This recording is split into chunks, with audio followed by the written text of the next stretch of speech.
गांजा अफू पिऊन वा कधीच कोणाचं पोट भरत नाही। वा गांजा अफू पिऊन कधीच कुणाचं पोट भरत नाही, म्हणून माझा बाप कधीच गांजाची शेती करत नाही। वा वा नाहीतर त्याला जर आर्थिक फायदा जर मिळवायचा असता तर त्यानं अफू पिकवली असती, गांजा पिकवला असता। तो फक्त जगाचं पोट भरण्यासाठी शेती करत असतो, स्वतःच्या फायद्यासाठी त्यानं कधीच शेती केलेली नाही। जे जे माणसासाठी उपयोगी आहे, त्याला आवश्यक आहे, ते माझा बाप शेतीमधून पिकवत असतो। आणि म्हणून शेतकरी आज खऱ्या अर्थानं आर्थिक संकटामध्ये सापडलेला आहे। जर फक्त फायदाच बघितला असता तर कितीतरी असे उद्योग आहेत की शेतकऱ्याला करण्यासारखे, आणि हे लोक व्यावसायिक करतात सुद्धा, परंतु माझ्या बापानं ते कधीही केलेलं नाही। समजू नको ढगा हे साधे सुदे बियाणे, समजू नको ढगा हे साधे सुदे बियाणे, मी पेरले पिलांच्या चोची मधील दाणे, मी पेरले पिलांच्या चोची मधील दाणे। एवढं त्या बियाण्याला महत्व असतं, लेकराच्या तोंडातला घास काढून शेतकऱ्यानं ठेवलेला असतो। नमस्कार मित्रांनो, मी पांडुरंग वागतकर।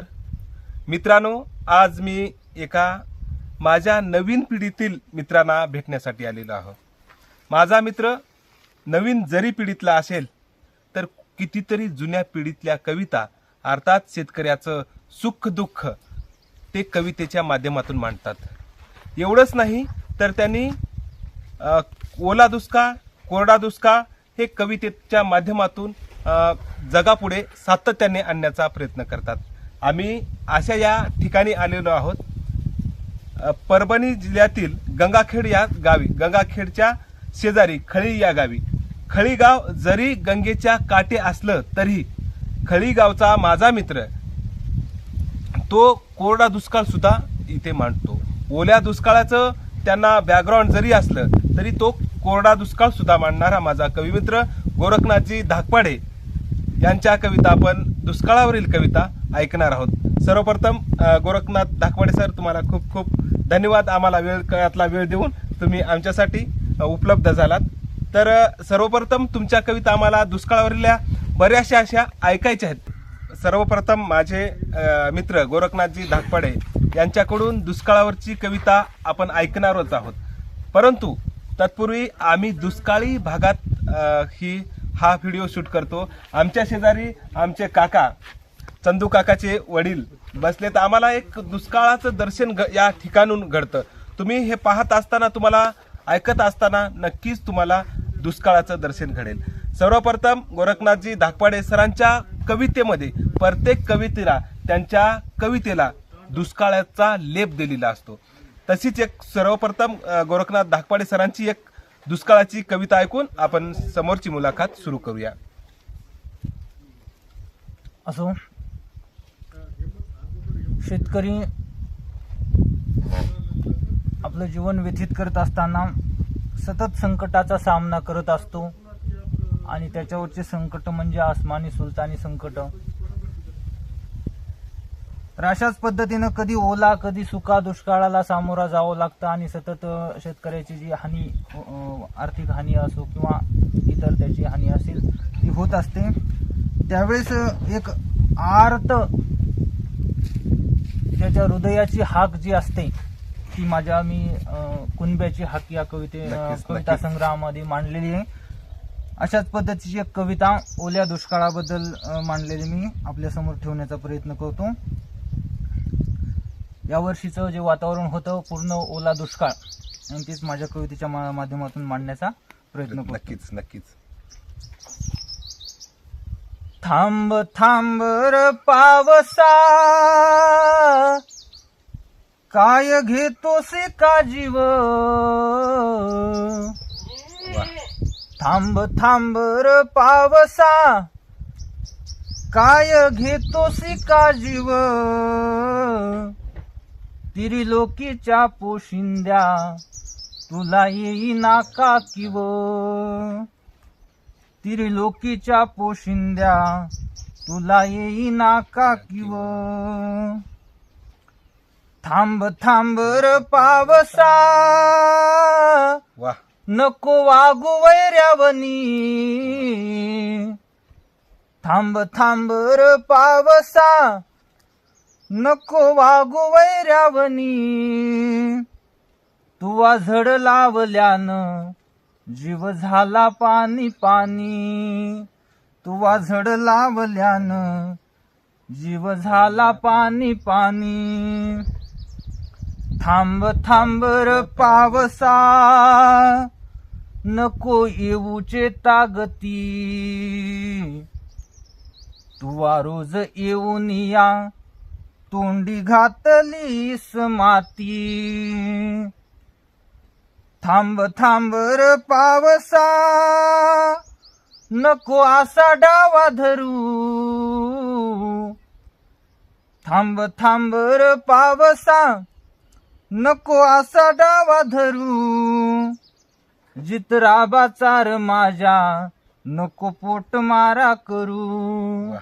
जितराबा चार माझ्या, नको पोट मारा करू. थांब थांब र पावसा, सांग पडशील किती. थांब थांब र पावसा, सांग पडशील किती. जरा वाढू दे पिकाला, नको करू सरी माती. जरा वाढू दे पिकाला, नको करू सरी माती. शेवटच्या ओळी. थांब थांब र पावसा, नको देऊ अशी सजा. थांब थांब र पावसा, नको देऊ अशी सजा. दोन्ही हात जोडून या, विनवितो बळीराजा. दोन्ही हात जोडून या, विनवितो बळीराजा. दोन्ही हात जोडून या, विनवितो बळीराजा. खरंच सर, तुमच्या कविता म्हणजे अंगाला काटा आणणाऱ्या कविता आहेत. आणि ह्या कविता प्रत्येक व्यक्तीला दुष्काळात नेऊन नेणाऱ्या कविता आहेत. नक्कीच सर, मी कुठे देवाला सोन्याचा कळस मागतो. मी कुठे देवाला सोन्याचा कळस मागतो. थोडा उन्हाळा, थोडा पावसाळा, वेळीच पाणी पाऊस मागतो. वेळीच पाणी पाऊस मागतो. दुष्काळाच्या कवी फक्त कविताच करत नाही, तर कवी विचार करायला लावतो. असेच माझे कविमित्र गोरखनाथजी धाकपाडे अधूनमधून प्रत्येक कवीला हे दुष्काळाचं दर्शन घडवण्याचं काम ते करत असतात. याच्या पुढेही जाऊन गोरखनाथजी धाकपाडे माझा मित्र, तो फक्त दुष्काळावरच लिहित नाही, तो एका स्त्रीवर लिहितो, एका बहिणीवर लिहितो.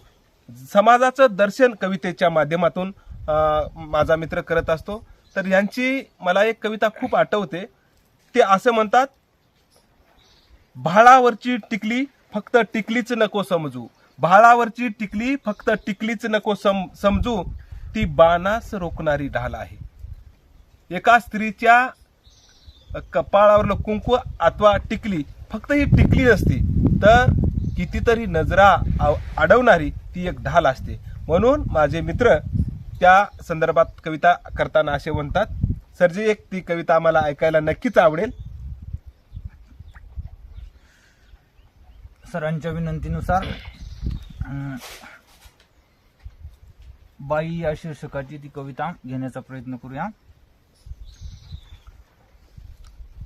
पुसता कधीही म्हणते अगदी खुशाल आहे. कोणतीही स्त्री पुसता कधीही म्हणते अगदी खुशाल आहे. बाई तुझी खरचच भारी कमाल आहे.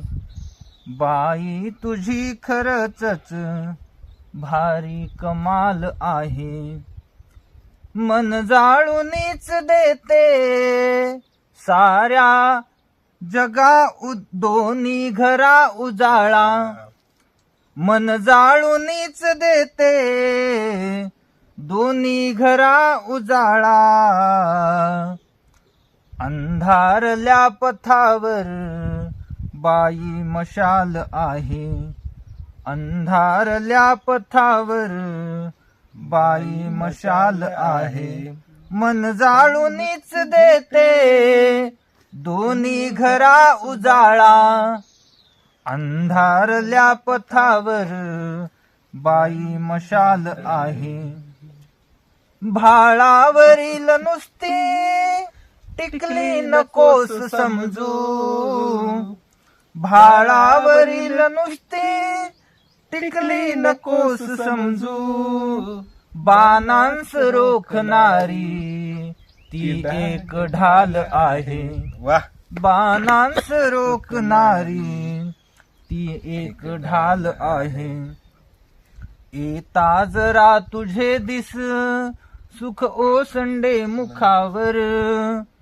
बाईचा जन्म तेव्हा वाटे धमाल आहे, तुझ देवी पण ही देणे अन गुंतवून घेणे, तुझ देवी पण ही देणे अन गुंतवून घेणे, साऱ्या नराधमांची वा, जुनीच चाल आहे, साऱ्या नराधमांची जुनीच चाल आहे.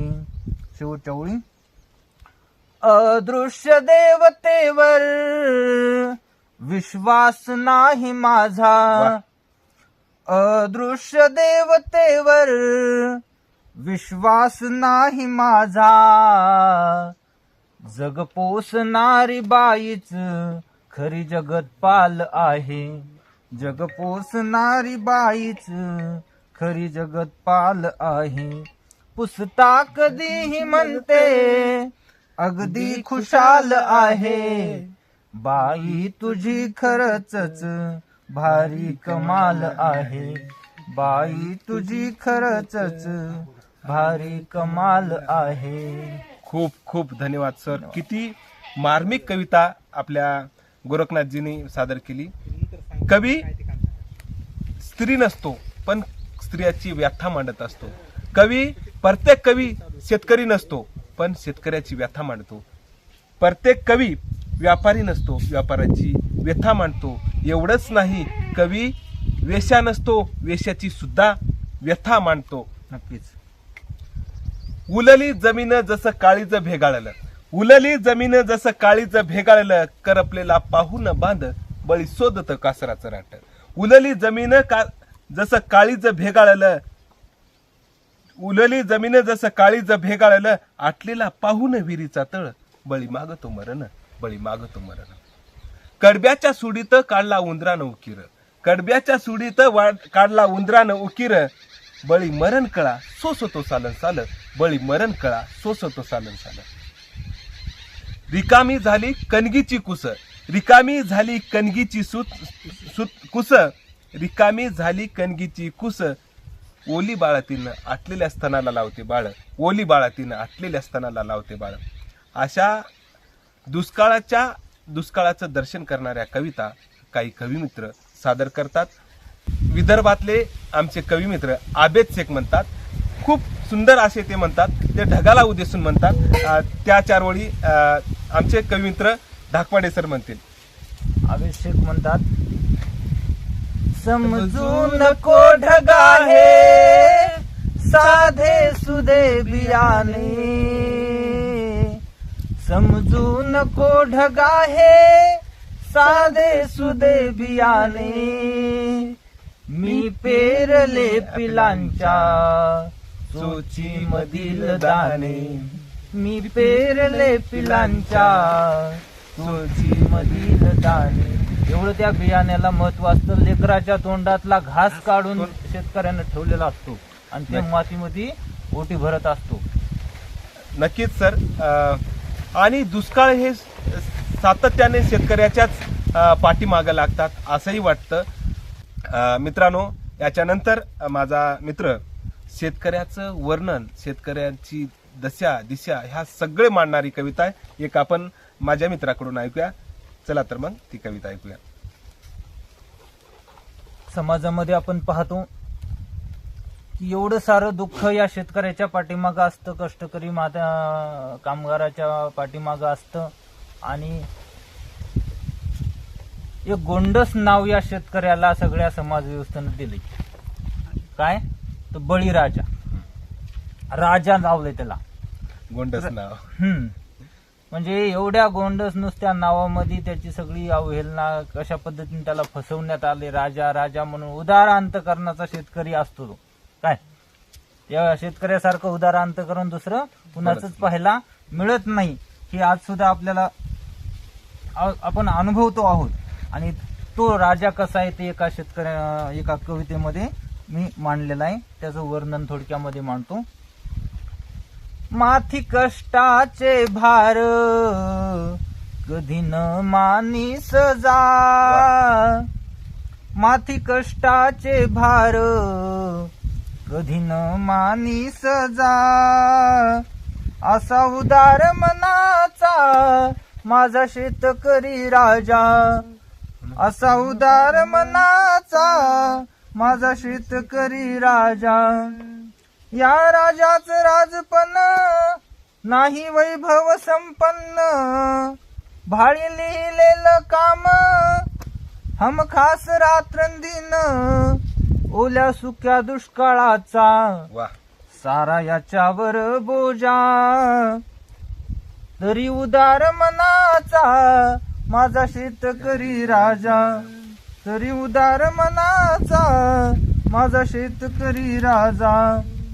क्षणभर न तुटे याच मातीशी नात, घेतो भाकर खायाला भरलेला गाऱ्यानं हात, राब राबून शेतात, राब राबून शेतात, मळा फुलवितो साजा, असा उदार मनाचा माझा शेतकरी राजा.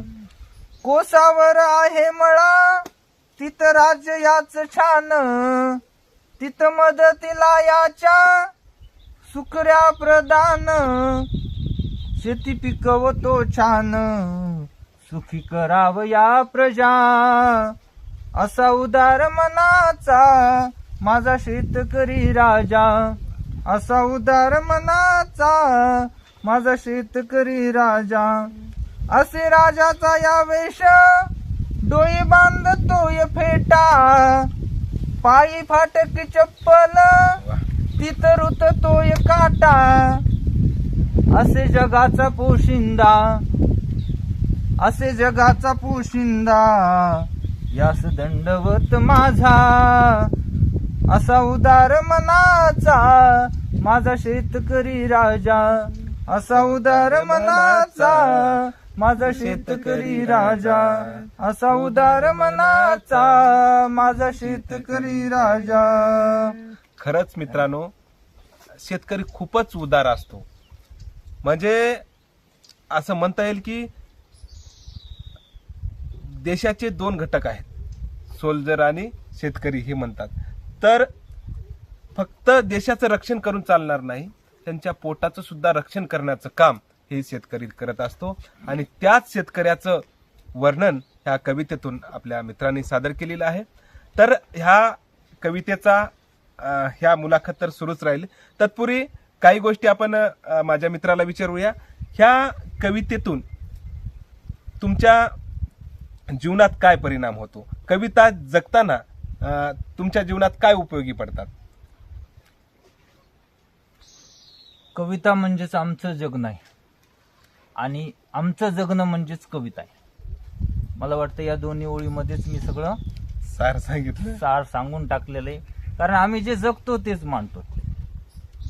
आम्ही काही कुठं शोध घ्यायला जात नाही, कुठं मुदाम होऊन कुठं एखाद्या नदी तीरावर फिरायला जात नाही. आपल्याला कविता सुचली पाहिजे गडी म्हणून जे आतून असतं ते आम्ही मांडत असतो. आणि आता शेतकऱ्याचं दुःख म्हणजे पूर्ण भोवतालाचा विचार केला तर कोणी काय करते, आपला आर्थिक फायदा कशामध्ये आहे एवढाच विचार करते. व्यावसायिक दृष्टिकोनातून प्रत्येक क्षेत्राकडे व्यक्ती पाहत असतो. परंतु एक लक्षात आलं आमच्या की शेतकरीच एकमेव असा आहे की तो कधीच आपल्या आर्थिक फायद्यासाठी काही करायला तयार असतो. 2च ओळीमध्ये सांगतो आमच्या बापाचं काय जग नाही तर. नक्कीच नक्कीच. गांजा अफू वा पिऊन वा कधीच कोणाचं पोट भरत नाही. वा. गांजा अफू पिऊन कधीच कुणाचं पोट भरत नाही, म्हणून माझा बाप कधीच गांजाची शेती करत नाही. वा वा. नाहीतर त्याला जर आर्थिक फायदा जर मिळवायचा असता तर त्यानं अफू पिकवली असती, गांजा पिकवला असता. तो फक्त जगाचं पोट भरण्यासाठी शेती करत असतो. स्वतःच्या फायद्यासाठी त्यानं कधीच शेती केलेली नाही. जे जे माणसासाठी उपयोगी आहे, त्याला आवश्यक आहे, ते माझा बाप शेतीमधून पिकवत असतो. आणि म्हणून शेतकरी आज खऱ्या अर्थानं आर्थिक संकटामध्ये सापडलेला आहे. जर फक्त फायदाच बघितला असता तर कितीतरी असे उद्योग आहेत की शेतकऱ्याला करण्यासारखे, आणि हे लोक व्यवसाय करतात सुद्धा, परंतु माझ्या बापानं ते कधीही केलेलं नाही, आणि म्हणून शेतकरी आज गरीब आहे. खरं अगदी बरोबर आहे सर. शेतकरी फक्त जगाचं पोट शिवण्यासाठीच राबतो असं नाही, तर निसर्गाचं पोट सुद्धा भरण्यासाठी, अर्थात चिमणी पाखरांसाठी सुद्धा शेतकरी जगतो, जनावरांसाठी शेतकरी जगतो, कितीतरी जीव जंतूसाठी, अर्थात ह्या सगळ्या सृष्टीसाठी शेतकरी जगतो, राबतो. म्हणून मला म्हणायचं आहे की हे सगळ्या गोष्टी होत असताना दुष्काळ, निसर्ग शेतकऱ्यावर पुन्हा पुन्हा पुन्हा पुन्हा मारा करतो. याशिवाय हमीभाव मिळत नाही. हे एक नैसर्गिक नसून हे मानव निर्मित घात आहे असं म्हणावं लागेल. मला काय म्हणायचं या ठिकाणी, माझाही पिंड कवितेचा असल्यामुळं माझ्या 4 वळी कवितेच्या घेतो. गोट्यावरच्या पाचटाला चगळून पोटाची आग विझवते गाय. जेव्हा दुष्काळ पडते ना, तर गाय ज्या खुट्याला बांधते त्याच गोट्याचं पाचट खाते, कारण पोट आहे ना हो. गोट्यावरच्या पाचटाला चगळून पोटाची आग विझवते गाय, हंडाभर पाण्यासाठी, हंडाभर पाण्यासाठी सारं रान धुंडाळते माय, हंडाभर पाण्यासाठी सारं रान धुंडाळते माय. दुष्काळात गेलेल्या वासरासाठी हंबरते गाय, दुष्काळात गेलेल्या वासरासाठी हंबरते गाय, हंडाभर पाण्यासाठी सारं रान धुंडाळते माय, सारं रान धुंडाळते माय. दुष्काळ येतात आणि कितीतरी जीव नष्ट करून जातात.